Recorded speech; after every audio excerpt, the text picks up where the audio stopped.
Hi, my name is Crystal Crane, and the research area that I have chosen to focus on for my capstone course is animal-assisted therapy.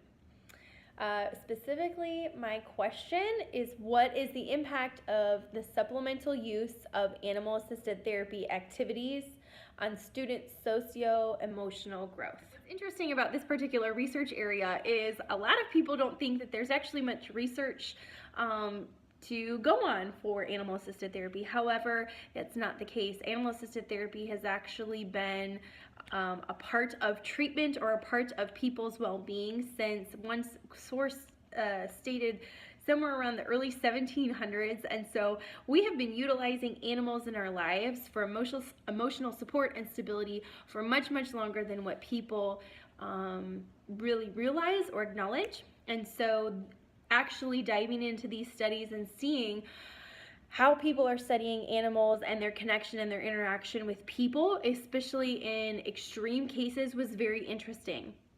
What I mean by extreme cases, many of the studies had to do with, like I said, very severe examples. One study focused on animal-assisted therapy helping traumatic brain injury people that maybe they had a closed head injury and they couldn't concentrate very well. That's just a part of having a TBI. Do animals actually help them concentrate more? That was one study. Another one had to do with working with childhood sexual abuse survivors, working with the children to see if it could help them in a various amount of ways. Another source was looking at residential care facilities, children that had extreme behavior issues, and they were in a residential care facility using animal-assisted therapy and working with them and helping to navigate different emotional and social norms or cues and working through that trauma that they had experienced. Another one looked at hospitalized children, so children that they basically live in the hospital, they're under a battery of tests. What was interesting, the commonality between all of these sources, and there are several more, but these are the top ones off my brain right now, but what was interesting about all of these is they're all high stress. So it's young people that are they're either currently going through high stress or their brains developed in traumatic situations which caused additional high stress, right? And so how can the animal then come in and work with that individual to retrain the brain through that situation? And a lot of the studies showed that actually animals have such a calming, therapy animals, their intention is they have such a calming disposition that they can change that ultimately change the entire experience for that person and help that person to rewrite those norms. Now, the therapy animal doesn't do all of this.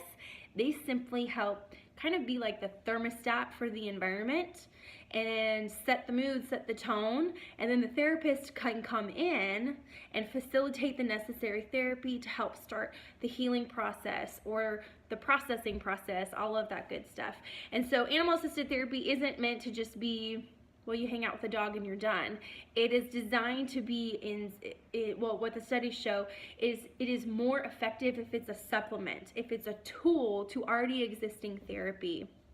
And so my question is, how does it affect their social and emotional growth? So this is kind of an overview of the therapy and what I found in the study. The big ideas is the judgment-free zone. One of the primary things that every single study I have looked into so far has talked about is the judgment-free zone and how animals are able to create those bonds and connections because they are creating a judgment-free zone. So number two is trust and risk-taking.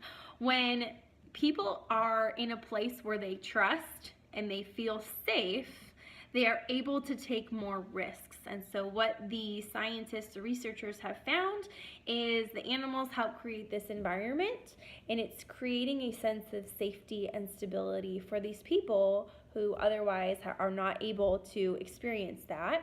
And they're seeing them participate more in activities, engage in healthier social interactions, or at least be available to engage in social interactions, because that is considered a risk for them. They are risk taking, and people are more apt to do that when they feel. The big idea that I want to highlight is relationship building. Again, this kind of ties into trust and risk taking and the judgment-free zone.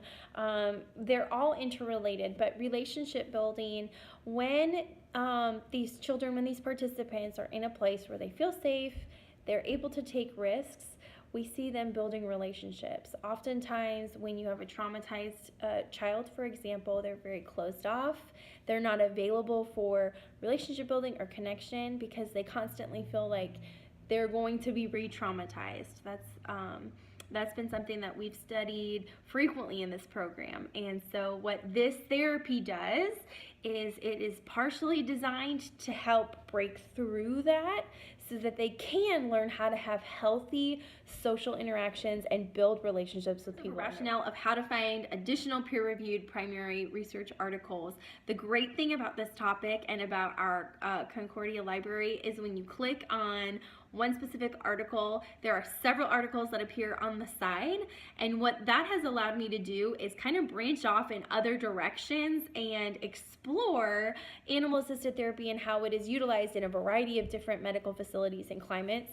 And so I plan to continue using that avenue. I already have found several other articles and reviews that branch off of things that I have already explored.